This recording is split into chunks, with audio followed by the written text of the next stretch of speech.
Shalom semuanya, saya Paulus Dimas Prabowo. Pada kesempatan kali ini hendak mempresentasikan salah satu doktrin sistematika teologi, yaitu doktrin tentang Roh Kudus atau pneumatologi.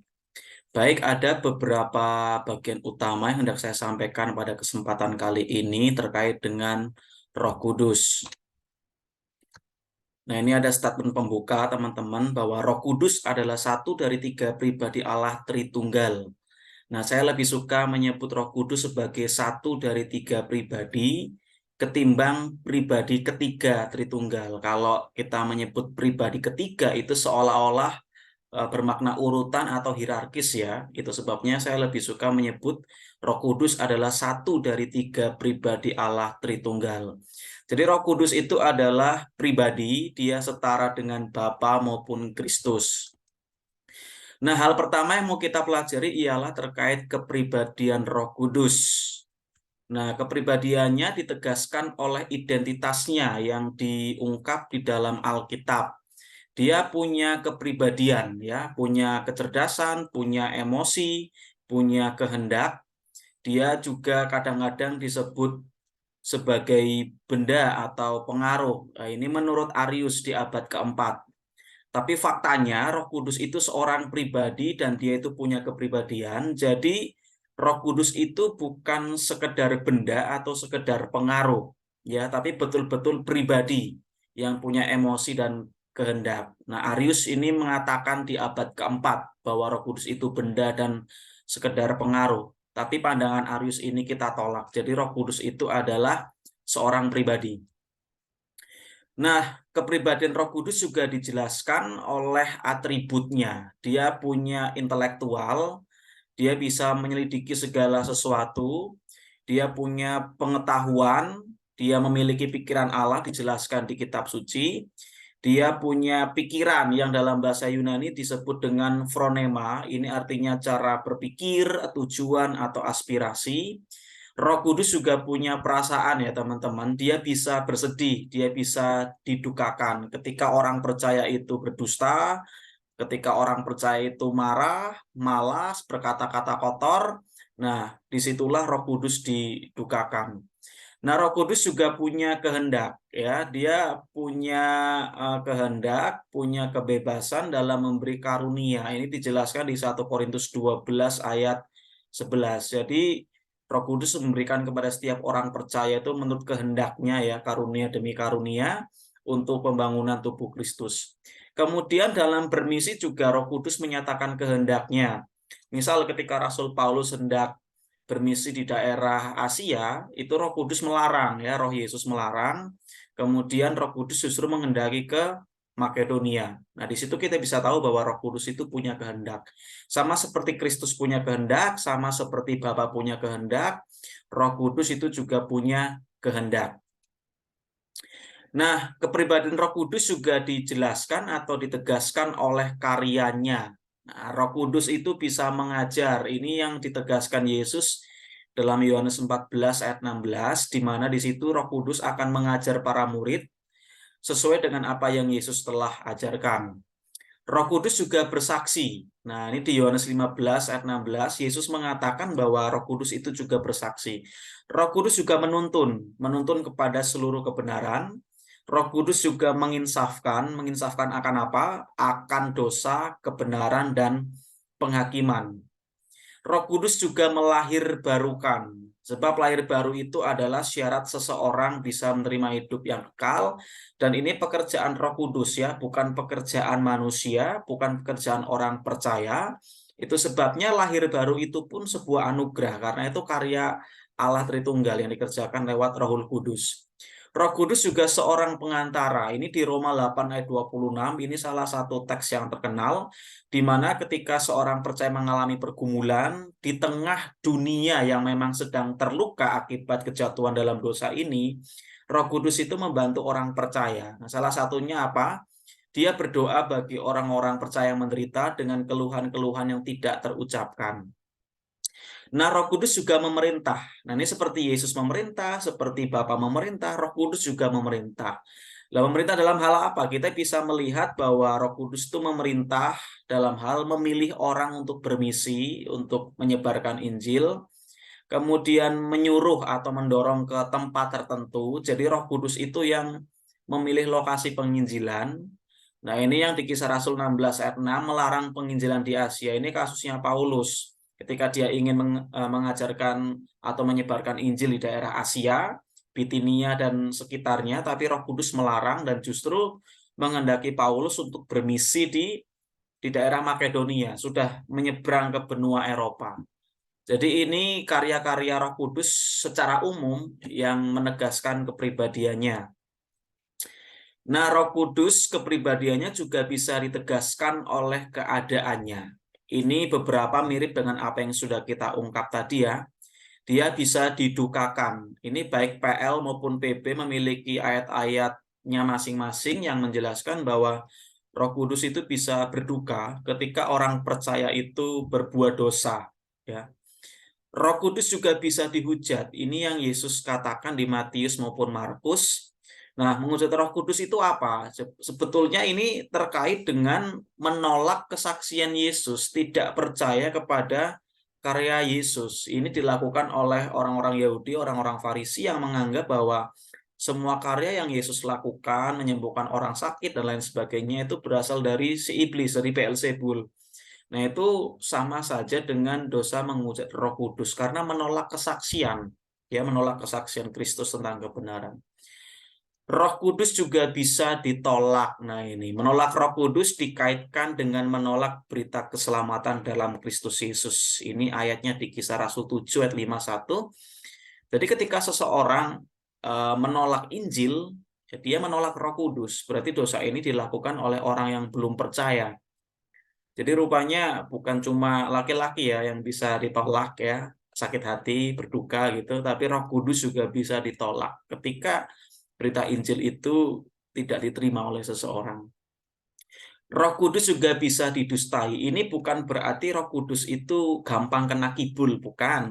Ya, tapi ini dari sisi manusianya. Manusia itu bisa membohongi Roh Kudus. Meskipun Roh Kudus tahu segala sesuatu ya.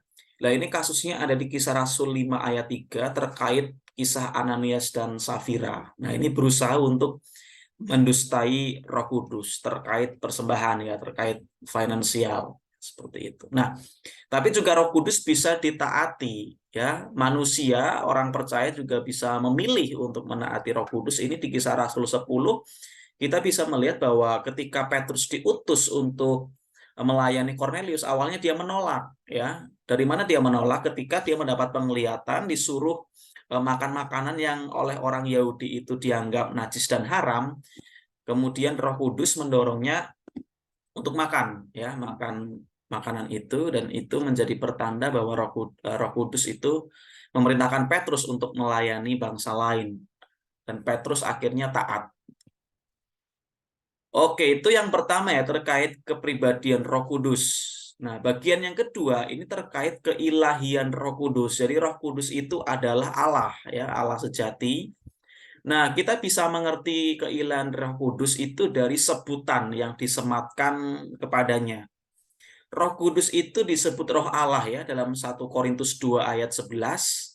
Nah, di situ dikatakan bahwa sebagaimana manusia dan roh itu adalah satu, maka Allah dan roh Allah juga adalah satu. Ini menjelaskan bahwa Roh Kudus dan Allah ya, yang mungkin yang dimaksud di sini Bapa itu adalah satu. Hakikatnya sama-sama Allah, meskipun beda pribadi ya, karena Tritunggal kita kan kita percaya ada 3 pribadi yang berbeda dalam satu hakikat.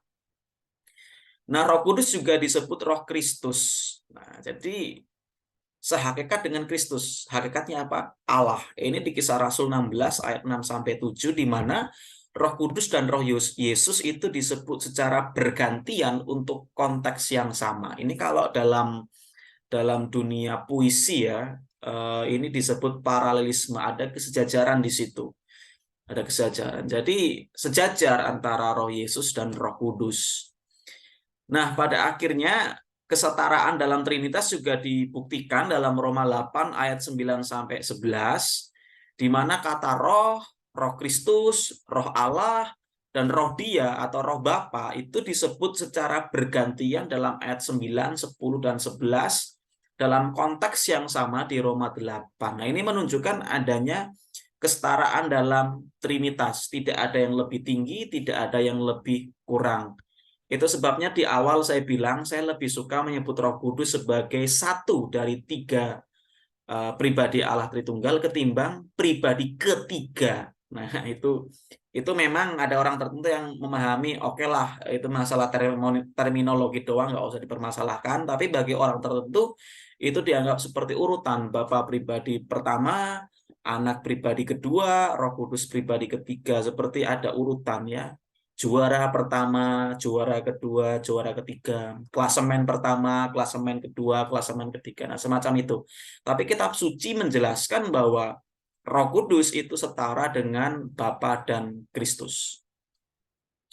Nah, kemudian ada juga yang dinamakan dengan doktrin prosesi. Prosesi itu apa? Nah, prosesi adalah relasi yang kekal antara Roh Kudus dengan pribadi lainnya dalam Trinitas.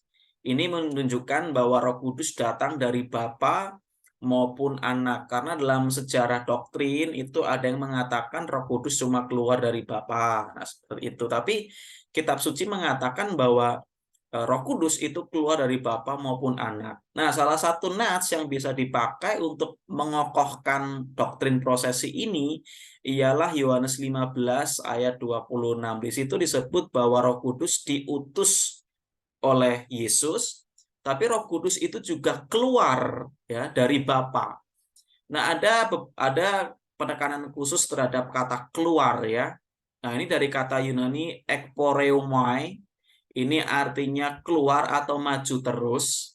Nah, kok ada terusnya? Ya, karena kata kerja ini dalam bentuk indikatif present. Nah, present itu bisa artinya itu kegiatan yang berkesinambungan.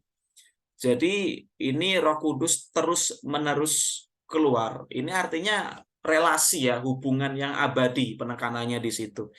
Jadi dalam Yohanes 15 ayat 26, teman-teman, ini menunjukkan relasi kekal dalam Tritunggal, Bapa, Kristus, dan Roh Kudus. Semacam itu. Nah, itu bab yang kedua ya, atau bagian yang kedua memang tidak terlalu banyak. Nah, ini bagian yang ketiga, ini representasi Roh Kudus. Jadi dalam Alkitab, kemunculan Roh Kudus itu seperti apa sih ini yang kita mau pelajari? Nah, ini teman-teman di dalam kitab suci kita, Alkitab, ada 8 representasi Roh Kudus.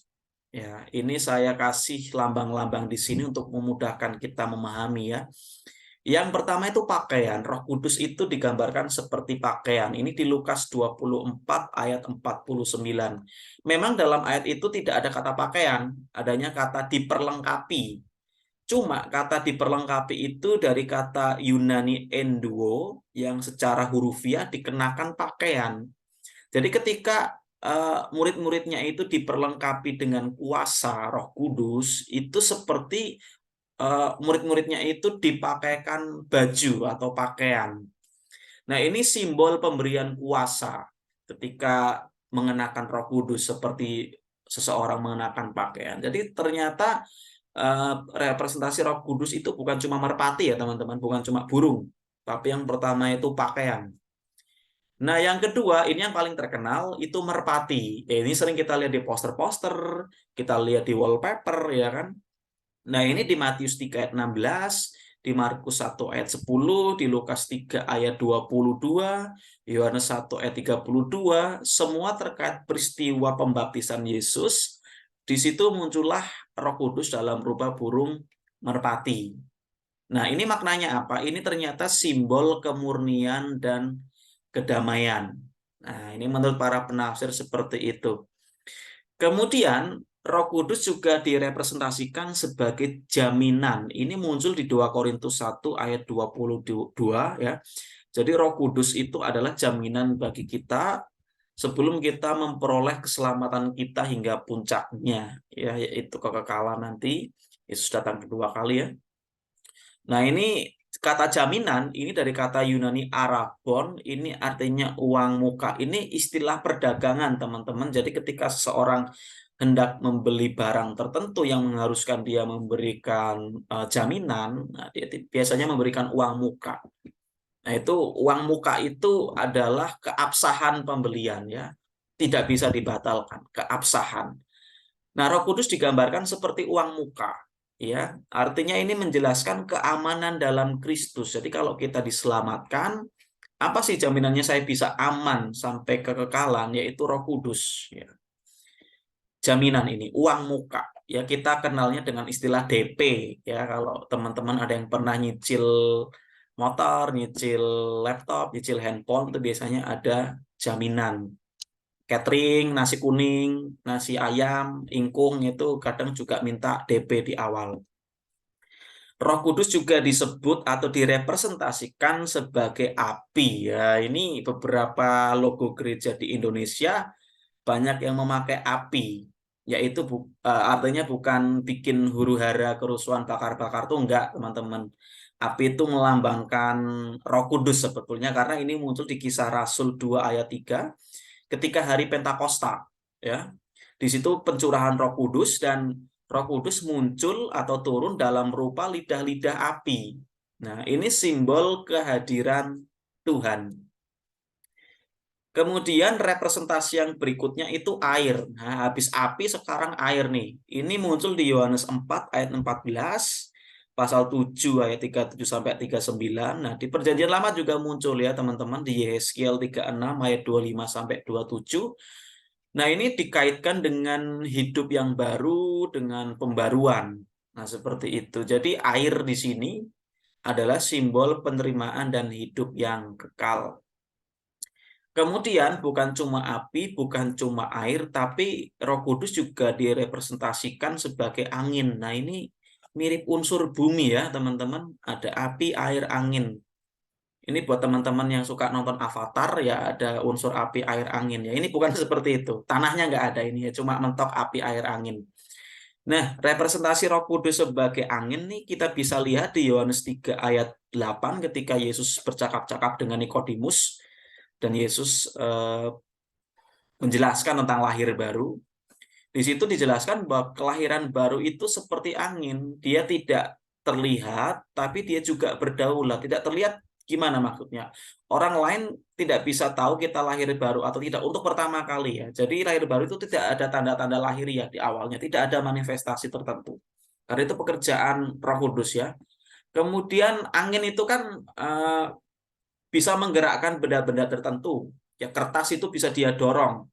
Nah, itu sebabnya Roh Kudus digambarkan seperti angin karena dia berdaulat ya. Dia punya kuasa. Nah, ini simbol kedaulatan dan invisibilitas karya Roh Kudus. Jadi, kalau ada seseorang saya berelasi dengan Roh Kudus, itu tidak harus dengan manifestasi-manifestasi yang heboh atau manifestasi tertentu ya, karena Roh Kudus itu juga bisa bekerja secara invisibilitas ya, tidak terlihat. Nah, Roh Kudus juga direpresentasikan sebagai minyak. Ini muncul di Zakaria 4 ayat 1 sampai 14. Ini dalam konteks penglihatan terkait Zerubabel. Nah, minyak ini terkait simbol penugasan dalam pelayanan. Nah, ini memang dalam Perjanjian Lama pengurapan minyak bukan hanya di area kerajaan atau imam ya, di tugas-tugas tertentu pun diurapi dengan minyak. Kemudian Roh Kudus juga direpresentasikan dengan meterai. Ini ada di 2 Korintus 1 ayat 22, Efesus 1 ayat 13, dan Efesus 4 ayat 30. Nah, meterai ini semacam cap atau tanda. Di dalam dunia perjanjian baru, biasanya kalau orang beli barang tertentu, itu ada cap meterainya. Saya pernah melihat artikel, ada ulasan, bahkan kalau punya sapi, teman-teman, itu juga sapinya itu dikasih cap, ya.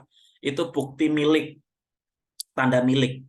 Jadi ketika Roh Kudus direpresentasikan sebagai meterai atau cap atau tanda, ini berarti simbol kepemilikan Tuhan atau otoritas Tuhan dan keamanan orang percaya. Itu menegaskan bahwa saya dan saudara itu milik Tuhan. Ya, kita itu tidak memiliki hidup kita sendiri, tapi yang memiliki hidup kita adalah Tuhan. Jadi kita bisa lihat bahwa Roh Kudus itu direpresentasikan dalam 8 rupa ya teman-teman dalam Alkitab. Pakaian, merpati, jaminan, api, air, angin, minyak, dan meterai. Dan masing-masing representasi ini ada maknanya tertentu yang sudah saya jelaskan tadi. Oke, yang keempat ini terkait peran Roh Kudus dalam pewahyuan dan pengilhaman. Berarti ini terkait kitab suci ya teman-teman, terkait Alkitab.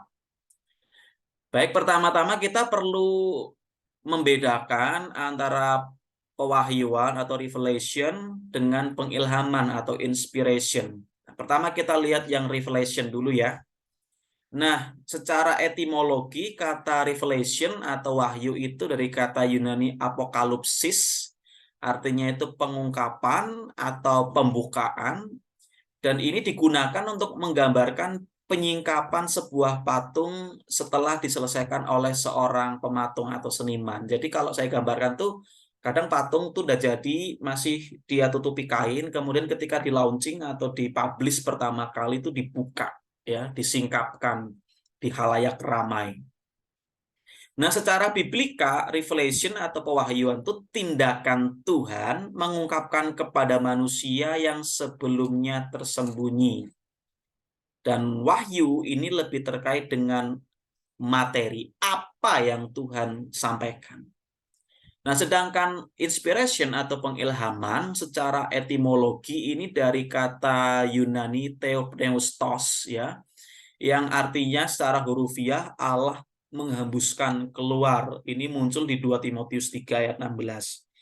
Tapi secara biblika, inspiration atau pengilhaman itu ialah tindakan Allah mengawasi para penulis sehingga melalui kepribadian masing-masing mereka itu bisa menyusun dan menulis tanpa salah tentang penyataan Allah dalam kata-kata dari naskah asli. Nah, kalau pewahyuan itu terkait materi, inspiration ini terkait metode.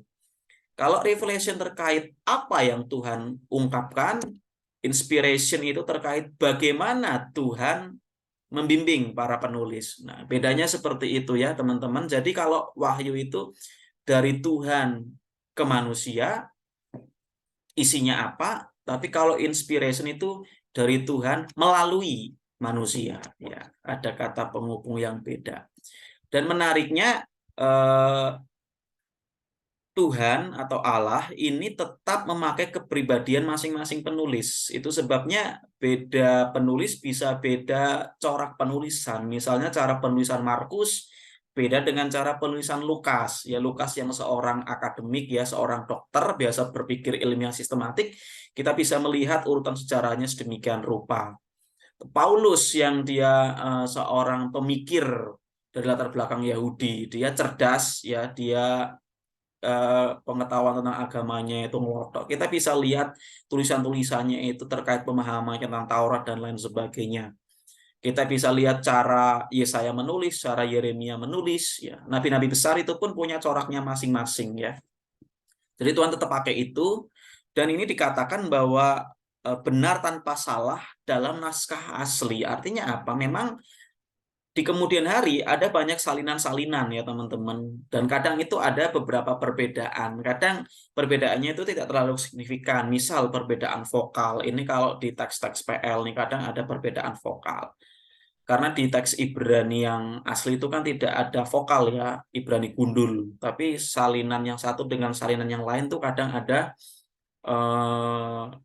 tanda-tanda atau vokal-vokal yang berbeda. Atau di naskah-naskah perjanjian baru terkadang ada penambahan-penambahan khusus ya. Kalau di LAI itu ditaruh dalam kurung. Nah, ini bukan berarti Alkitab itu sudah nggak murni, itu enggak. Justru karena banyaknya naskah salinan itu menunjukkan bahwa Alkitab yang asli itu ada. Karena ada dan populer maka banyak disalin. Contoh lah lagunya band terkenal di Indonesia, lagunya Dewa misalnya. Itu karena terkenal, karena disukai, banyak tuh akun-akun YouTube yang tanpa izin pakai lagunya dia untuk dipasang di akun YouTube-nya ya. Karena terkenal, karena memang ada, disalin banyak. Nah, kalaupun ada perbedaan-perbedaan itu tidak terlalu signifikan dan itu tidak merubah kebenaran teologis yang terkandung di dalamnya. Jadi teman-teman ini ya jelas antara pewahyuan dan pengilhaman, dan di zaman sekarang ini sudah tidak terjadi lagi. Ya, karena apa? Alkitab sudah lengkap. Jadi nggak perlu wahyu lagi, nggak perlu pengilhaman yang baru lagi. Maka kita sebagai hamba Tuhan kalau mau khotbah, berdoa tuh hati-hati. Jangan sampai berdoa, Tuhan berikanlah kepada hambamu wahyu yang daripadamu. Nah, kita kan nggak mau nulis Alkitab yang baru kan, jadi nggak usah pakai kata wahyu. Nggak usah juga pakai kata pengilhaman. Tuhan hambamu akan menyampaikan firman, biarlah engkau mengilhami hambamu. Juga enggak, kita kan mau khotbah, bukan mau nulis kitab. Yang betul itu iluminasi atau penerangan. Tuhan berikanlah kami penerangan. Nah, itu lebih baik. Jadi inilah peran Roh Kudus teman-teman dalam pewahyuan dan pengilhaman ya. Nah, ini ada beberapa sarana pewahyuan. Yang pertama itu nabi-nabi perjanjian lama. Nah, ini mereka manusia biasa. Nah, berita yang mereka sampaikan itu tidak berasal dari mereka sendiri. Mereka itu hanya alat. Mereka juga sadar mereka dipakai oleh Roh Kudus. Kemudian Roh Kudus itu sendiri, itu juga sarana pewahyuan. Jadi para penulis, baik PL maupun PB, itu dibimbing langsung oleh Roh Kudus saat menulis kitab suci. Ini ada beberapa bukti teks ya. 2 Petrus 1 ayat 21 ini mengatakan bahwa Roh Kudus menjaga para nabi dan penulis dari kata-kata yang salah.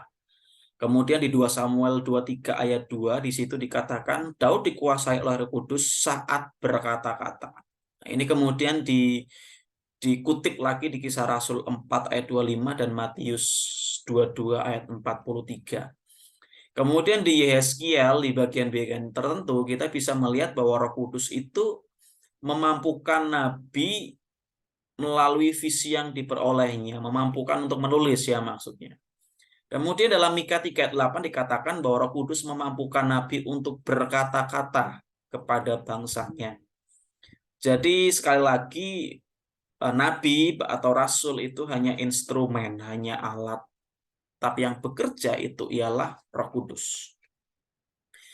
Kemudian ini metode pewahyuan ya. Ini sebelum Alkitab kita lengkap, ini dipakai nih ya. Pertama kata-kata langsung, directly. Ini kita bisa lihat dalam kasus Abraham di Kejadian 18 ayat 13 dan 17. Tuhan ngomong langsung ke Abraham. Kemudian di Keluaran 19, Keluaran 20 ini Tuhan bicara langsung kepada Musa. Dan mungkin juga didengarkan oleh orang-orang lain. Di Yesaya 6 ayat 8 ini ketika Yesaya dipanggil dan akhirnya dia berkata, ini aku, utuslah aku. Di situ juga Tuhan berbicara langsung kepada Yesaya. Nah, kemudian pewahyuan juga bisa memakai penglihatan. Nah, ini penglihatan ini teman-teman, ini cara wahyu yang lebih tinggi.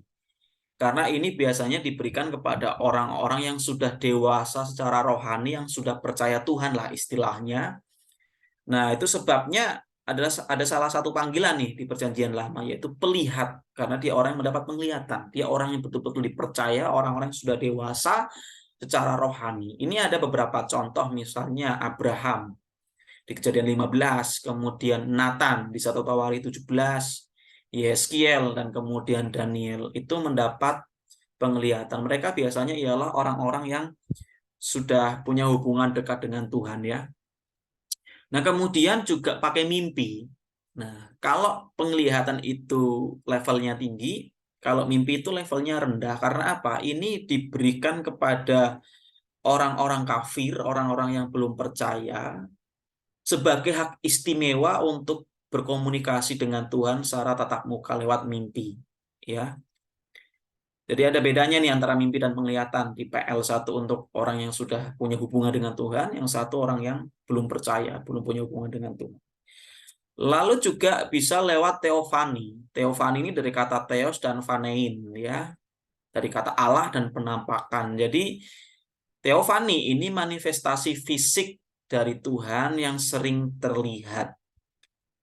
Nah, teofani ini juga punya kemiripan dengan penglihatan ya, di mana ini diberikan untuk orang yang sudah dewasa secara rohani, untuk orang yang punya hubungan dengan Tuhan.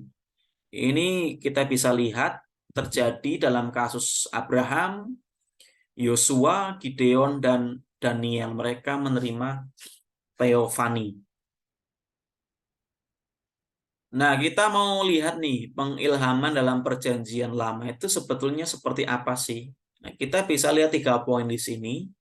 Ternyata para penulis PL itu sadar bahwa mereka itu dibimbing oleh Roh Kudus saat menulis. Ini kita bisa lihat di 2 Samuel 23 ayat 2 dan 3 ya. Dalam 2 ayat ini 4 kali ditekankan bahwa Allah berbicara kepada Daud. Ya, intinya Daud pun sadar Tuhan berbicara dengan dia dan Tuhan memakai dia. Itu dalam kesadaran. Jadi pengilhaman itu bukan seperti orang kesurupan ya teman-teman. Kita kehilangan kesadaran, kemudian kayak orang ini main jelangkung tuh kalau pernah nonton ya. Dia kerasukan terus nulis semacam itu. Enggak seperti itu, tapi tetap dalam kesadaran. Lalu Kristus juga mengajarkan bahwa para penulis PL itu juga dibimbing oleh Roh Kudus. Ini ada di Markus 12 ayat 36.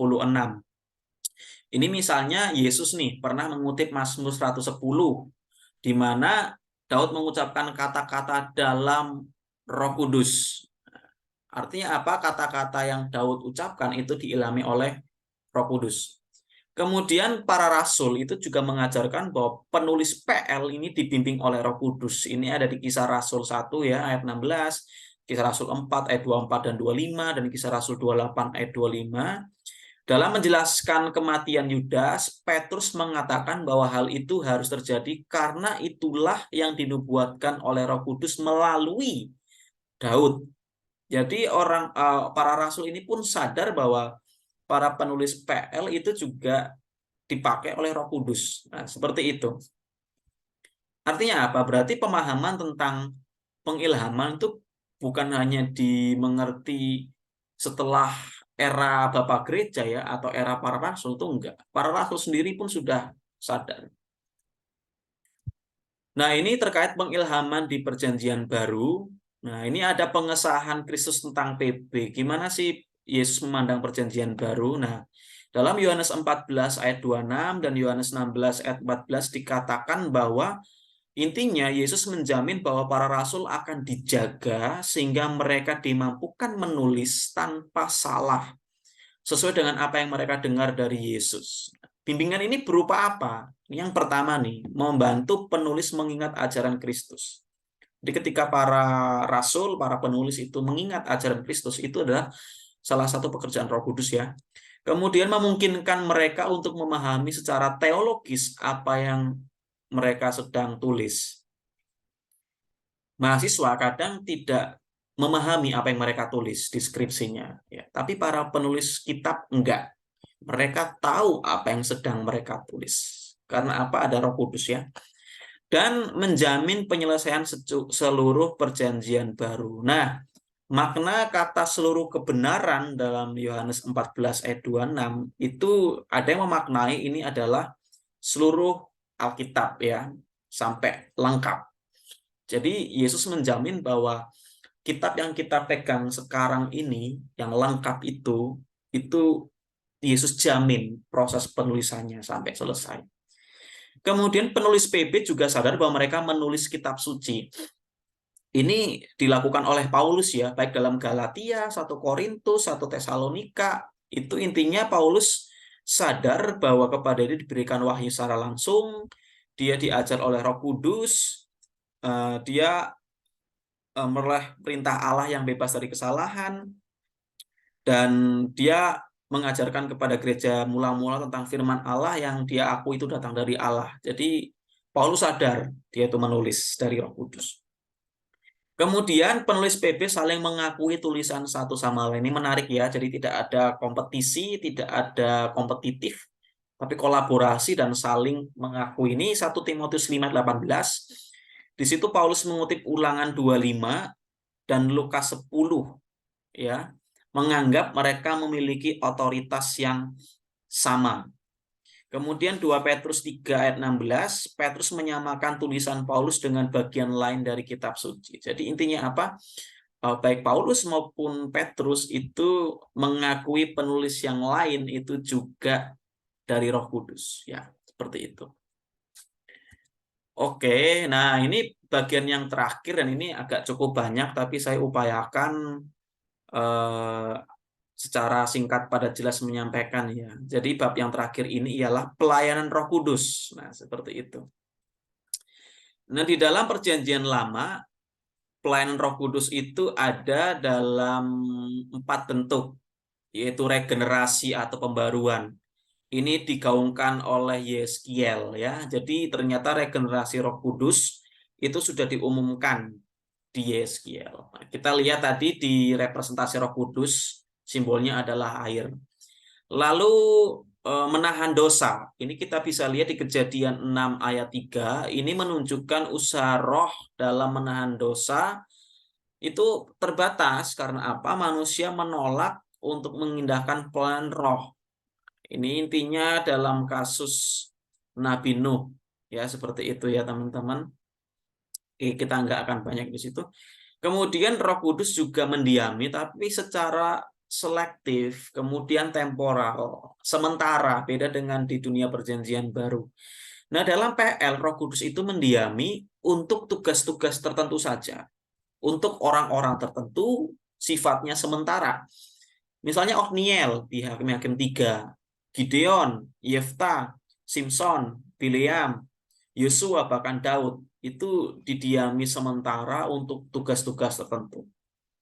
Dan kalau di kitab Hakim-Hakim kebanyakan terkait misi pembebasan ketika orang Israel dijajah oleh bangsa lain karena dosa mereka, Tuhan membangkitkan hakim atau penolong dan itu didiami Roh Kudus untuk memberikan kekuatan. Kemudian dalam PL juga kita bisa melihat bahwa Roh Kudus juga memberi kemampuan pelayanan ya teman-teman. Ini kita bisa melihat misalnya terkait karya seni untuk tabernakel dan bait suci. Ini ada tokoh-tokoh seperti Besaleel dan Hiram itu dikasih kemampuan pelayanan untuk terkait ukir-ukiran, barang-barang bait suci, pokoknya sesuatu yang sifatnya art, tapi untuk pelayanan itu juga rupanya dari Roh Kudus. Kemudian terkait kepemimpinan, yang memimpin bangsa, ini kita bisa lihat di kasus Yosua, Saul, dan Daud. Nah, di kasus Saul akhirnya kan Roh Kudus undur tuh. Kemudian kemampuan dalam peperangan, ini Otniel, Gideon, Yefta, ini kita bisa melihat ya bagaimana mereka membebaskan. Kemudian kekuatan fisik yang tidak biasa. Jadi Superman itu ada di Alkitab, yaitu Simpson. Dia itu bisa mengalahkan ratusan orang dengan rahang keledai. Dia bisa mengangkat gerbang kota. Dia bisa meruntuhkan satu bangunan berlantai-lantai dan akhirnya membunuh ribuan orang. Itu karya Samson atau tindakan Samson menjelang dia mati ya. Jadi ini dalam PL ya teman-teman, regenerasi, menahan dosa, pendiaman selektif, dan kemampuan pelayanan. Kemudian ini pelayanan terkait Kristus, ya terkait mulai dari kehidupan sampai kebangkitan. Ternyata mulai dari kelahiran itu karya Roh Kudus sudah nyata. Misalnya bayi yang dikandung oleh Maria itu dari Roh Kudus. Di situ ternyata Roh Kudus sudah berkarya. Ya, jadi sifat kemanusiaan Yesus menjadi eksis, sifat kemanusiaan Kristus tidak berdosa, dan sifat kemanusiaan Yesus menyebabkan keterbatasan-keterbatasan. Ya, ini dampak dari pelayanan Roh Kudus ketika Yesus mau lahir, Maria. Kemudian kita bisa melihat dalam pelayanan kehidupan Yesus, ada pengurapan dan ada pembunuhan, itu juga terjadi dalam pelayanan Yesus ya. Kemudian dalam kematian Yesus, Roh Kudus juga berperan rupanya. Ini di Ibrani 9 ayat 14 dikatakan di situ. Kemudian terkait kebangkitan. Nah, ini di Roma 1 ayat 14 dikatakan bahwa Kristus sebagai anak Allah yang berkuasa oleh kebangkitan dari antara orang mati menurut Roh Kekudusan. Nah, ini jadi kita bisa melihat bahwa baik kelahiran, pelayanan, kematian, kebangkitan Kristus itu ada peran Roh Kudus di situ. Nah, ini ada beberapa hal yang unik, yaitu dosa melawan Roh Kudus di Perjanjian Baru. Ini kita bisa melihat di Injil ya, teman-teman. Jadi latar belakangnya itu Yesus menyatakan diri kepada bangsa Israel lewat ajaran maupun mujizat. Nah, ini sebetulnya tanda-tanda mesianik yang dilakukan di tengah-tengah orang Israel. Jadi memang khusus untuk orang Israel. Tapi para pemimpin agama itu datang menyelidiki untuk melihat dan akhirnya sampai pada kesimpulan bahwa orang Farisi menganggap, oh Yesus tuh ngusir setan pakai kuasa setan, pakai Beelzebul. Nah, dalam konteks inilah Yesus mengatakan dosa melawan Roh Kudus yang tidak akan diampuni. Memang tadi di awal kita udah singgung sedikit ya tentang dosa melawan Roh Kudus, tapi mau saya tegaskan kembali bahwa inilah latar belakangnya, yaitu penolakan terhadap tanda dan ajaran Yesus oleh orang Israel. Jadi artinya dosa melawan Roh Kudus itu terkait dosa melawan Kristus karena menolak mujizat, menolak ajaran, menolak berita Yesus. Menganggap karya Yesus itu adalah dari setan, artinya dia tidak percaya Yesus itu adalah Tuhan juga. Nah, melawan Roh Kudus itu juga melawan Roh Kudus dalam hal ini. Orang Farisi telah melihat mujizat Yesus dengan mata kepala, tapi mereka menganggap mujizat ini untuk setan. Dosa melawan Roh Kudus adalah final, tidak terampuni karena meragukan kesaksian terhadap perkataan dan karya Kristus. Ingat, Roh Kudus itu kan menginsafkan. Nah, mereka nggak mau insaf, nggak mau tunduk. Intinya seperti itu ya. Jadi ini dosa melawan Roh Kudus yang pada intinya menolak Kristus, intinya seperti itu. Itu juga melawan Roh Kudus yang tidak diampuni. Nah, kemudian ada lagi di Perjanjian Baru ini karya Roh Kudus, juga baptisan Roh Kudus. Baptisan Roh Kudus ini saya jelaskan ya, ini adalah pekerjaan Roh Kudus yang melaluinya orang percaya itu bisa ditempatkan dalam kesatuan dengan Kristus dan kesatuan dengan sesama orang percaya dalam tubuh Kristus. Jadi ini terjadi ketika seseorang lahir baru, ketika dia terima Yesus sebagai Tuhan dan Juru Selamat, dan ini terjadinya satu kali seumur hidup ketika dia lahir baru. Jadi ketika dia lahir baru, secara otomatis dia dipersatukan dengan Kristus dan dipersatukan dengan orang percaya lain. Nah, itu baptisan Roh Kudus. Maka ada istilah yang Paulus pakai, satu baptisan. Nah, seperti itu kan. Itu pekerjaan Roh Kudus. Ingat, satu kali seumur hidup. Dan tidak ada manifestasi khusus seperti kata-kata tertentu, bahasa-bahasa tertentu, keluar makhluk-makhluk tertentu, itu enggak. Ya, karena ini tidak ada manifestasi seperti itu.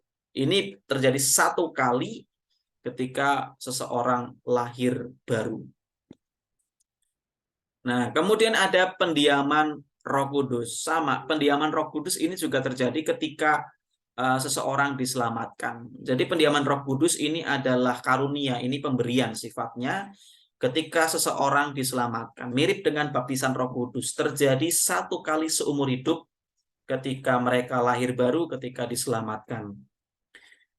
Nah, bahkan Roh Kudus ini mendiami orang percaya yang hidupnya itu masih kedagingan. Artinya apa? Pendiaman ini sifatnya kekal di Perjanjian Baru. Beda dengan PL ya, temporal untuk tugas-tugas tertentu.